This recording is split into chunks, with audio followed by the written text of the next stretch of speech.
Welcome to Linda's TV show, the home of news. If it is your first time of stopping by or coming across my YouTube channel, you are highly welcome. Please, I beg you for a favor, smash on that red button that says subscribe. Beside that red button is a notification bell. The essence of that bell is for you to be updated or informed each time or day I upload a new video. My returning subscribers, those who keep on watching my videos each time I upload, I appreciate your presence. I appreciate your comments in all my videos, both negative and positive ones. Thank you. The unknown gunmen, have you identified them? Yes, thank you very much. I thank you for that. Let me make the point again. I repeated it. I said it before. Given where things were when we came, we're not saying that Anambra is 100% secured. Of course, there is no crime-free society anywhere in the world. Occasionally, you hear shootings in schools and so on in America or in malls and so on and so forth. And but everybody in Anambra, the 8.5 million residents of Anambra, can testify to you that insecurity in Anambra has come down to the barest minimum. At least in the last 3 months or so, such kind of things that used to be, when albeit daily occurrence, just come almost to a screeching halt. You would occasionally, like I said, 15 camps here decimated. Even yesterday, some other places they were gathering, decimated, who degraded the infrastructure, and I don't think they have the capacity again to come with the kind of ferocity they had in the past. Occasionally, you might have flashes. And I had paid tribute to the gallant security forces and our own Anambra vigilante and the people of Anambra for their massive cooperation. So Anambra has been quiet, relatively peaceful, and we're pursuing this agenda. Compared to many other places in Nigeria, I would dare to say that if we were to have the statistics over the last 3 months, I think Anambra will compare favorably as one of the safest comparatively. But then came this big bomb on Sunday last week, exactly a week today, to the surprise of everybody. This came. And I can tell you we are pursuing that very vigorously. There are several leads to this. Whether this was an orchestrated and pinpoint attack, there are all kinds of theories as to why and how that happened. But we are pursuing these people, and I can bet you it won't be too long before we pin them down, so to speak. And that is the key thing that we have been able to achieve. We're not relenting 1 minute, 24/7. The operations are ongoing. Even yesterday, very massive operations that went on in some parts. Many communities are now having their New Yam festivals, the thing that wasn't possible in the past. Even communities having their festivals come back, taking back their communities, and so on and so forth. And millions of events on Saturday here. We had the Youth Anambra Fashion Expo taking place. We've had high-profile visits and events and the stadium and so on and so forth. 2 weeks ago, we hosted the Cardinal from a week or so ago. We hosted the Cardinals. The new Cardinal, and all the Catholic bishops in Nigeria were in Anambra. Literally shut down the state and so on and so forth. Those kind of things are quite rare now. But, it won't disappear overnight. It took years for them to take root, to build about 15 camps all over, especially the 8 local governments that were imperiled. Probably not going to disappear 100% in 3 months or in 6 months. But we are unrelenting. We are putting in everything. We are determined that Anambra, regardless of what else happens anywhere else in Nigeria, we are determined to make Anambra safe, secure for the citizens, for the residents, and for business. So one of my question, and perhaps this comes from the questions on the minds of a lot of people, who the real identities of the perpetrators of these attacks in the Southeast, not only in your state. They're popularly tagged the unknown gunmen. And some people have argued that they are known, actually. In fact, some people say some of them are locals. Have you been able to unveil, have you been able to identify, are these criminals, are they agitators? Who are these guys? What do they want? They are plain criminals. Full stop. Nothing else. Of course, there are some people who now hide under this, a bunch of these criminals hide under the cloak of agitation and so on. But IPOB has repeatedly distanced itself from the criminals. These criminals in the camps and so on and so forth, they are kidnappers and just mere plain criminals. It's lucrative criminality and idolatry. These are the two things that they've come with. Anambra is, well, without a doubt, the richest state in the Southeast. So this is the place where kidnapping has the highest value. So you have the highest concentration here.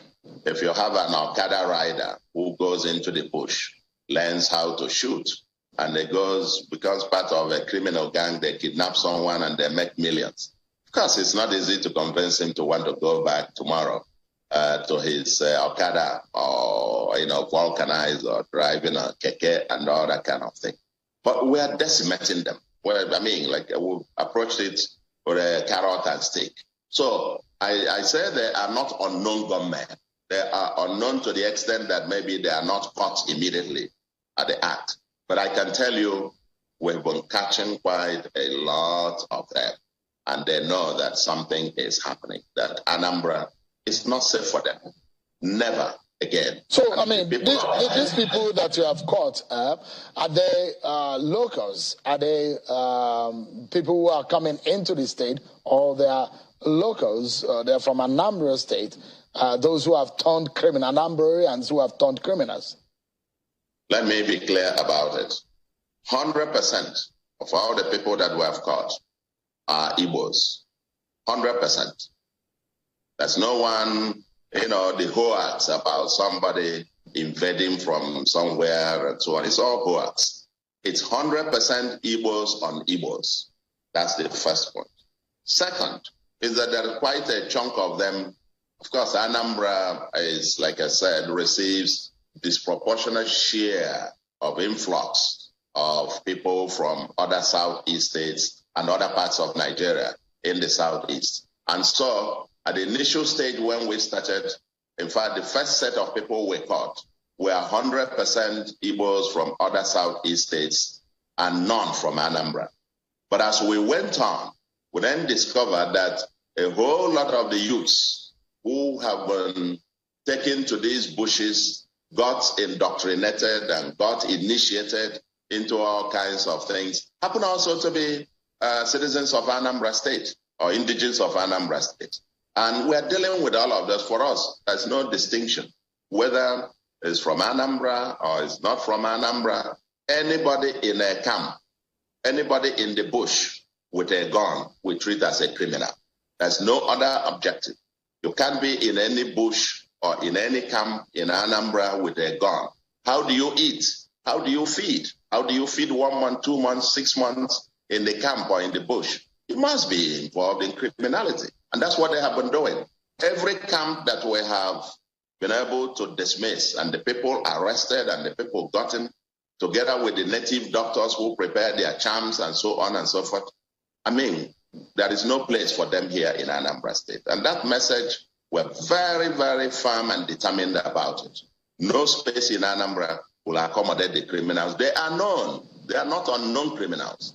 They come from homes. They have parents. They have relations. They have people from their villages and so on and so forth.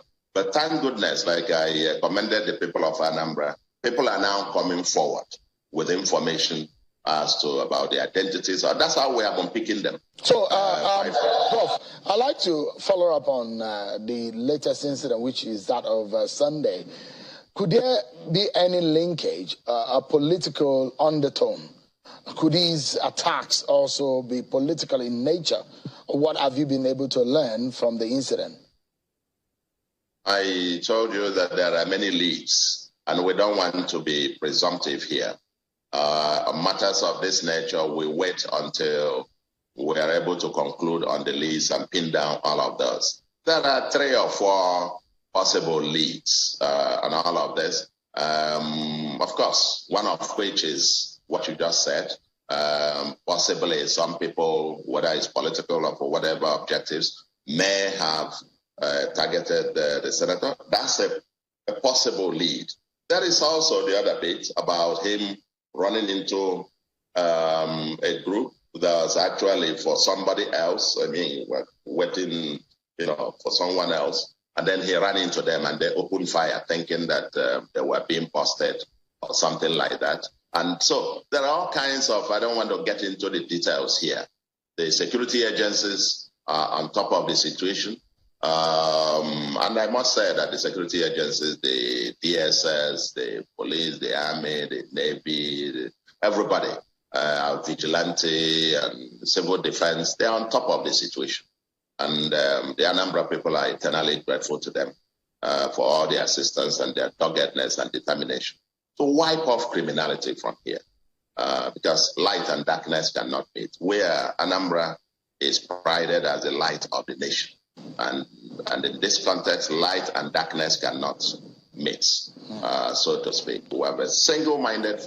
If you have said that these people are not aliens, they are mostly Igbos who are attacking Igbos, and you're saying, okay, when should you get the real details of the attack and the killings around Senator Ifeanyi Ubah, the public will get to know what you unravel. But also, is it fair towards the 2023 election? How safe is your state? And perhaps, what are the measures you're taking as a state, knowing full well that some of these attacks are now prominent around the perimeters of Anambra State? I don't understand that. I mean, I think your assertion is wrong.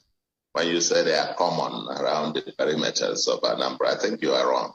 And I think I've said there is a narrative that you think you keep repeating.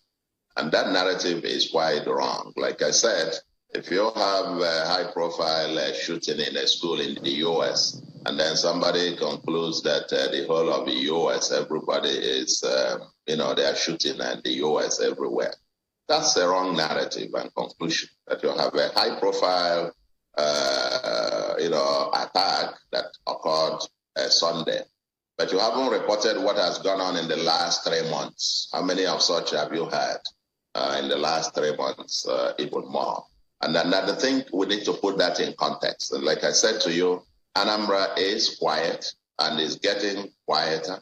And we are unrelenting in making sure that we root out the entire place. There is no crime-free society anywhere in the world.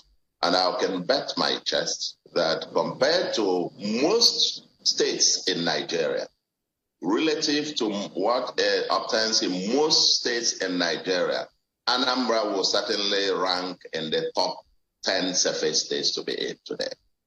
That without any fear of contradiction, I can say that. And now coming to your point about 2023 election. 2023 election will happen in Anambra. We're ready for it. We're getting ready for it. And we'll keep intensifying efforts to make the place even safer. And then also there will be census next year. We're also preparing for that as well. We have over 2 million registered voters in Anambra. And part of our objective is to be sure that these over 2 million people will have a conducive environment to be able to cast their votes. It is their civic right to do that. And we want to be able to make some statements and make our votes count. The 0.01%, which is, in fact, they're not up to 0.01%, the number of these criminals, cannot define us, cannot define the other 8.5 million residents of the state who wake up every morning going about their normal business, unperturbed and so on and so forth. That you'll have one sporadic shooting somewhere, isolated case, as it has become now in the last 3 months or so, cannot become something, oh, it's happening in Anambra State. That's besides the point. The other day, we had a full international community, all the ambassadors of all the major countries in the world, together with all the development partners, financial and development institutions. They took a UN chartered flight to visit Anambra. And we drove around the entire state, and they saw for themselves. I'm sure if it wasn't that, if it was a war front, I'm pretty sure their security advisories will not let them do that. And every day, like I said, normal people, millions of people trudging on, investors are now besieging us all over the place. We're even looking for land. We're running short of land. But Prof, the question I was driving at is the solution into a permanent fix into these issues of criminality. Now, I know you and some of your colleague governors have been talking about how you can, as governors, secure your territory. And there are conversations around how states can also take charge of their own security. What is your own philosophy, or what are you seeing as a possible solution as a state in fixing some of the security challenge that is peculiar to you? The security challenge we have is not peculiar. Criminality all over the country. You have banditry, kidnappers, all over the country. I don't think there is any state in Nigeria that is safe from kidnappers and bandits, certainly. So that point has to be made. I don't know any state that is immune from that.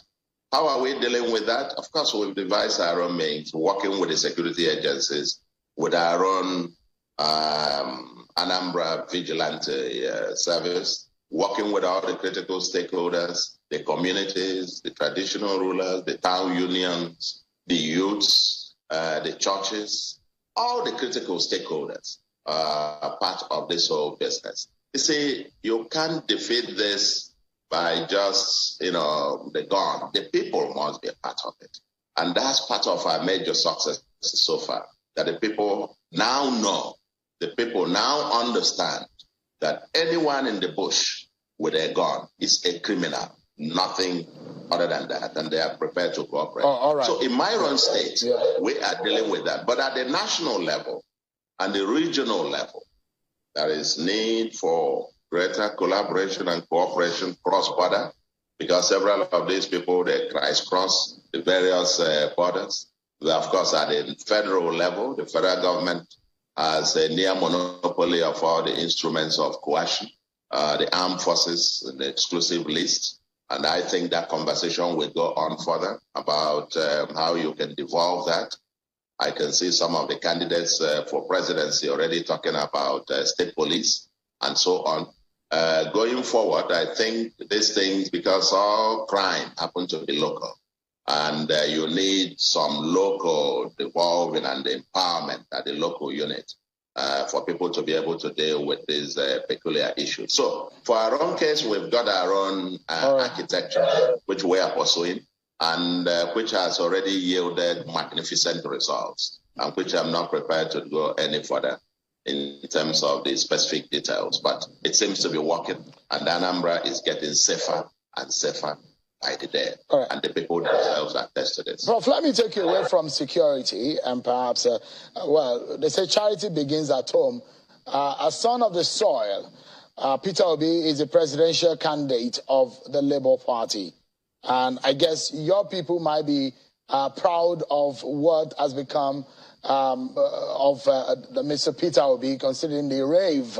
ANAP and NOI poll came out and said that if elections were to be conducted today, Peter Obi is likely to be the next president of Nigeria. And I'd like to ask you, you are his governor. What do you make of Peter Obi's chances and the sort of rave and the attention he's getting on a national stage? Well, thank you very much. Peter B is my brother, is my friend, and he comes from Anambra, and I happen to be governor. He has visited me to intimate me of his ambition, and I think we are on air and videos. I congratulate him and wish him the very best of luck. I pray for him. And as I said then, he happens to be one of the two major sons of Anambra, prominent sons of Anambra, who are running for president. He is running on the Labour Party, and we're proud. But I'm a member of APUGA, and APUGA also is fielding Professor, retired Justice, Chief Judge of the state, as his own presidential candidate, Professor Umade. And I wish both of them best of luck, as it were. Who knows? Hopefully, if any of them were to become president of Nigeria, great news for ourselves. But in terms of the poll, I can only say, for now, we're only getting ready. I think the whistle for the electioneering will be blown sometime later this month, when the officially parties will begin to campaign. And probably sometime late November, December, January, we'll begin to now say parties will roll out theirs, and our own party will also. Thank you so much, my wonderful viewers, for watching this video together with me from the beginning to the end. Like I said before, if you like what you see here, if you like what I do in this platform, as you have finished watching this video, please hit that red button that says subscribe and put on your notification bell to all notifications. In that way, you'll be able to know when I upload a new video. Share my videos, leave your comments in the comment section constructively. Until I meet your way again in my next video, I still remain your Linda's TV show. Bye-bye.